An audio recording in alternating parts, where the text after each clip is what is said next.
आणि vertical indoor stadium पहिल्यांदा मला वाटतं देशातलं पहिलं स्टेडियम होऊ शकतं की पूर्णपणे सर्व गेम स्पोर्ट्स या ठिकाणी होतील आणि सर्व या डोंबिवली कल्याणमधल्या खेळाडूंना एक प्लॅटफॉर्म मिळेल.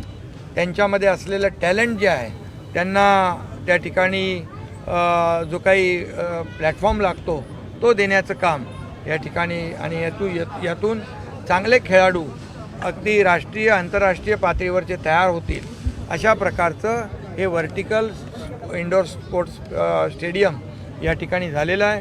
त्याचबरोबर देशभक्ती आणि राष्ट्रभक्ती जागृत करणारं वॉर मेमोरियल या ठिकाणी झालेलं आहे आणि ते देखील अतिशय उत्कृष्ट झालेलं आहे.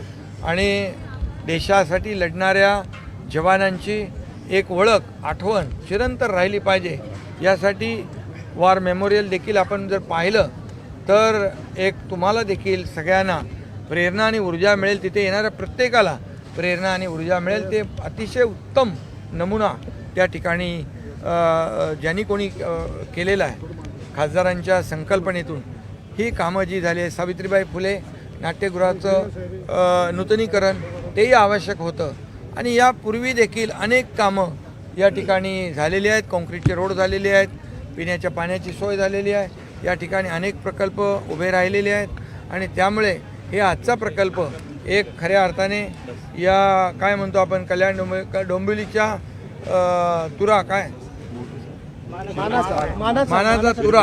मानाचा तुरा हा खोला जाईल अशा प्रकारचे प्रकल्प या ठिकाणी केलेत. अंबरनाथमध्ये पण आपण पाहिलं परवा गेल्या 8-10 दिवसापूर्वी एक अतिशय अप्रतिम असं नाट्यगृह झालं. त्या छोट्या शहरामध्ये एवढे मोठे मोठे शूटिंग रेंजपासून स्विमिंग पूलपासून ऑडिटोरियमपासून कितीतरी प्रकल्प यासाठी एक व्हिजन असलेला लोकप्रतिनिधी म्हणून खासदारांनी काम केलेलं आहे.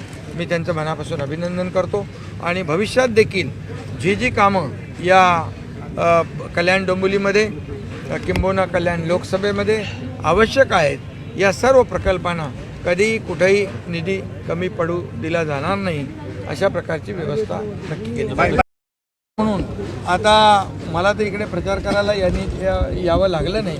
यावरून एक विजनरी लीडर विजनरी खासदार म्हणून त्यांनी काम केलं. त्यांनी सगळ्या शहराची नस ओळखलेली आहे. शहराला काय आवश्यक आहे, शहराच्या गरजा काय हे पाहून काम केलं तर नक्कीच अशा प्रकारचं काम होऊ शकतं हे त्यांनी दाखवून. महायुती म्हणून विकासाचं काम जोरात चालू आहे. महायुती म्हणून विकासाचं काम जोरात चालू आहे. मात्र आज उद्धव ठाकरेंनी पत्रकार परिषद घेऊन बोलले की अॅनाकोंडा गिळून जाईल अशा वेगवेगळ्या प्रकारचे टीका करतात.